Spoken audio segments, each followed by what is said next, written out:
SPK ছাৰৰ কাৰণে আহিলোঁ। ফটো একপি উঠিব পালে বহুত ভাল লাগিব।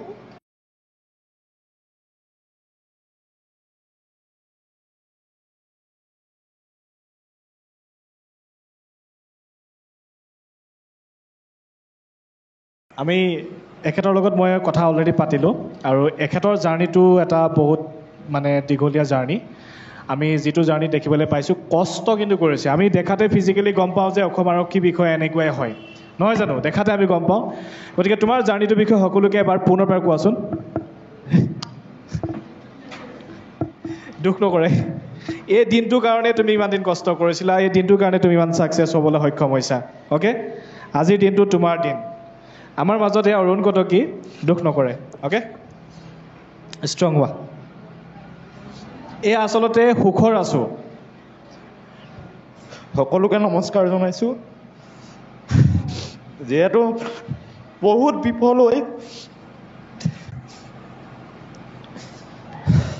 মই যিহেতু LP স্কুলত পঢ়ি থকাৰ পৰাই ৰানিং প্ৰেক্টিছ মোৰ অসম আৰক্ষী হোৱাৰ সপোন আছিলে আৰু মই যিহেতু SPK ছাৰৰ কাৰণে আহিলোঁ। ফটো একপি উঠিব পালে বহুত ভাল লাগিব। বহুত কষ্ট পাবই, কিমান কষ্টৰ ফলত যে আৰু ধেমাজি ডিষ্ট্ৰিক্টত কিমান কাটঅফ গৈছে সকলোৱে জানিবই।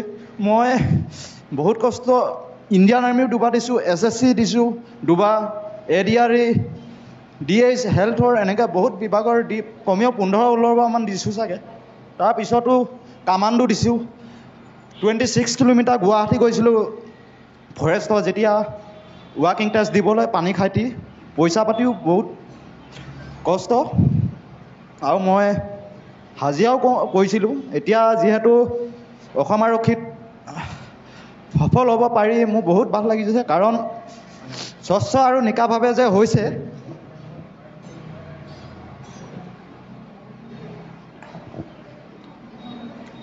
মোৰ বহুত ভাল লাগিছে। মানে মই সেইদিনা ৰিজাল্ট দিছে, মই মোৰ লগতো আৰু এজন ছাৰ আছিলে চাব দিছিলোঁ। মই নিজে চোৱাই নাই, মই পিছদিনাহে চাইছোঁ। এনেকুৱা জঁপিয়াইছোঁ মানে মই গোটেই বহুত ভাল লাগিছে। মানে মই 2019ত হাই ছেকেণ্ডেৰী দি পেলাই ৰিজাল্ট দিয়া নাছিলে। মই হায়দৰাবাদ গ'লোঁ, হায়দৰাবাদৰ পৰা মই কেৰেলা পালোঁগৈ। যিহেতু কেৰেলাও চাই আহিলোঁ। 2020 লকডাউন লাগি গ'ল, আহিব নোৱাৰিলোঁ।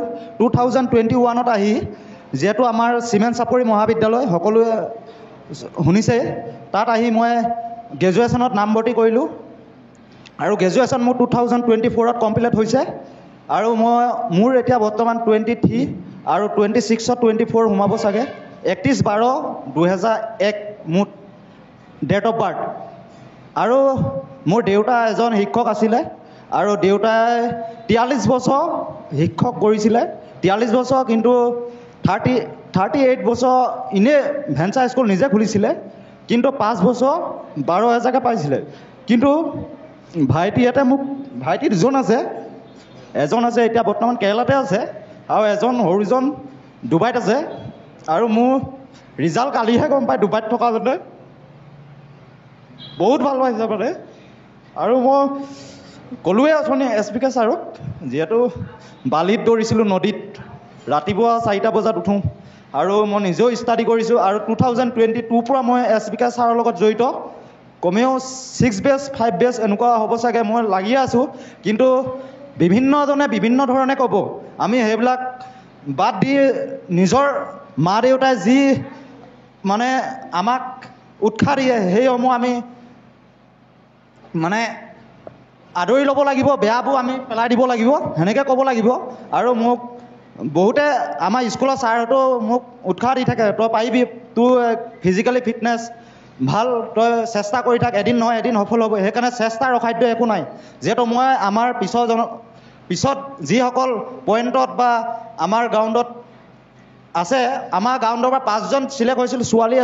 ছোৱালীজনীয়ে মোক মানে কৈছে, ময়ো গ'লোঁ হয় নহয়, তেওঁ আছিলে SPK ছাৰৰ লগত জড়িত, আহিব পাৰে পিছত। আৰু গোলাঘাটৰ মোৰ চিনাকি জিম্পী হাজৰিকা চিনি পাব চাগে, তেওঁ UBত চিলেক্ট হৈছে। আমি ডিছকাশ্যন কৰি থাকোঁ আৰু আমাৰ 2জন ড্ৰাইভাৰত পাইছে আমাৰ ফিল্ডৰ পৰা। আৰু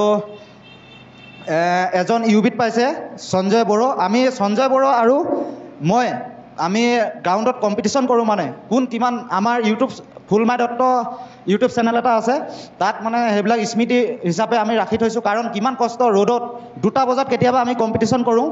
সেই কম্পিটিশ্যনত মই আৰু সঞ্জয় বুলি কোৱাজন 54 ওপৰতে পাওঁ। আৰু যিহেতু মই লীলাবাৰীত পাইছিলোঁ। লীলাবাৰী ফিল্ডখন দেখিছিলে কেনেকুৱা পৰিস্থিতি, পানী বৰষুণ। কিন্তু মই যিহেতু চেগা জোতা ইউজ কৰিছিলোঁ, জোতা পিন্ধিয়ে মই 11:36 ফিল্ডত মই 11:20-15 এনেকুৱাত কমপ্লিট কৰোঁ ৰানিং। আৰু ইয়াত মই 11:36 কমপ্লিট কৰিছোঁ। গোটেইবিলাকে হাতছেবি। মোৰ লগৰখিনি তৰুণজ্যোতি বৰুৱা আমাৰ চিমেণ্ট চাপৰিয়ে হয়, ছাৰে এডমিশ্যন কৰিছিলে, সেইজনে মোক কালি ফোন কৰিছিলে। ময়ো গ'লোঁ হয় নহয়, আহিব পিছত কৈছে তেওঁ। আৰু ককাইকেও পাইছে মানে, ককাইকেও 54 ওপৰতে পাইছে। তৰুণজ্যোতি আৰু মই ছেম মাৰ্ক 54.16, তৰুণজ্যোতি 54.16। ৰিটেনত অকণমান হেফে হ'ব পাৰে, ৰিটেনৰ কাৰণেও আমি বহুত কষ্ট কৰিছোঁ। আৰু ছাৰৰ ৰিজনিং মই 20 ভিতৰত 17, ছাৰৰ পৰাই 30 ভিডিঅ' মই ছাইডকৈ থৈয়ে দিওঁ। ছাৰৰ লাইভ ক্লাছ চোৱা বাদেও মই আকৌ প্ৰেক্টিছ কৰোঁ। আৰু মেথছ ত্ৰিদীপ ছাৰ আছে, ত্ৰিদীপ ছাৰৰ মেথছটো মই বহুত ফ'ল' কৰোঁ।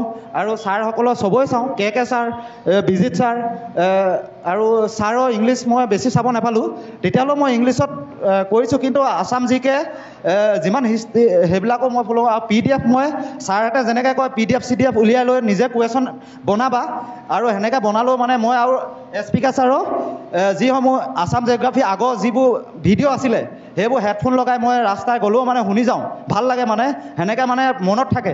আৰু মই বেছি নকওঁ, ক'লেও অথনি মোক মানে বহুত কষ্টত মই ডাঙৰ দীঘল হৈছোঁ। আমাৰ মায়েও বৰ্তমান আগতে বহুত হাজিৰা কৰিছিলে, এতিয়া মই লৈ আহিছোঁ মাক দেখুৱাবলৈ। বৰ্তমান ৰান্ধনি কৰি আছে স্কুলতে। ৰান্ধনিটো মই যদি ভালকৈ আগবাঢ়ি যাব পাৰোঁ, তেতিয়া মই মানে ৰান্ধনিৰ পৰা বেলেগ এজনক যদি সংস্থাপন দিব পাৰোঁ ভাল লাগিব মানে।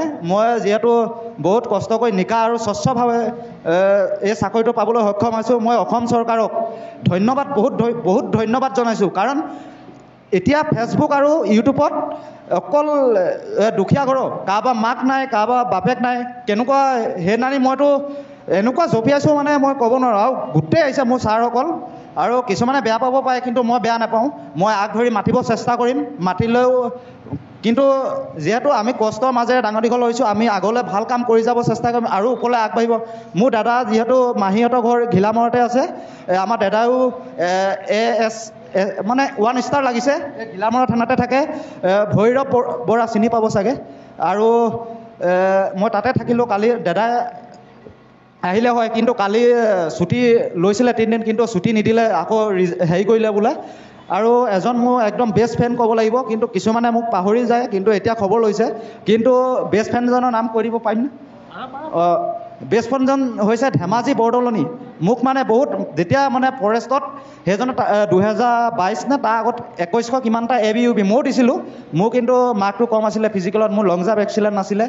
আৰু মোক কৈছে তই আগুৱাই যা, গৈ থাক, মই আছোঁ। সেইজনৰ নামটো অজিত বৰগোহাঁই। মই কৈ দিলে সেইজনে চালে ভাল পাব বহুত মানে। কাৰণ এতিয়া মোক কৈছে ট্ৰেইনিঙত তোৰ যদি পইচা কমে দিম বুলি কৈছে। মই এয়াকে কৈ বহুত ধন্যবাদ। বহুত ধন্যবাদ। এখেতে যেতিয়া দৌৰিবলৈ গৈছিলে, তেখেতে দৌৰিবলৈ যাওঁতে বিশেষকৈ বালিত দৌৰে। বালিত দৌৰাৰ পিছত ভৰি কিমান টানে, যিসকলে দৌৰিছে তেওঁলোকে গম পাব, যিসকলে দৌৰা নাই তেওঁলোকে গম নাপায়। মই দৌৰি পাইছোঁ কাৰণে মই জানো। আৰু সেইটো বিষ যেতিয়া হয়, তেতিয়া আমাৰ মাক আছে, তেখেতে তেল মালিচ কৰি দিয়ে। গতিকে তেখেতৰ মাতৃ, তেখেতকো আমি বহুত ধন্যবাদ জ্ঞাপন কৰিছোঁ। ভাল এজন ল'ৰা পাইছে, যি নেকি বৰ্তমান অসমৰ বহুতক ইনস্পায়াৰ্ড কৰিব, বহুতক মটিভেট কৰিব আগন্তুক সময়ছোৱাত আগুৱাই যাবৰ কাৰণে। বহুত ধন্যবাদ। আজি প্ৰথমবাৰ লগ পাইছোঁ।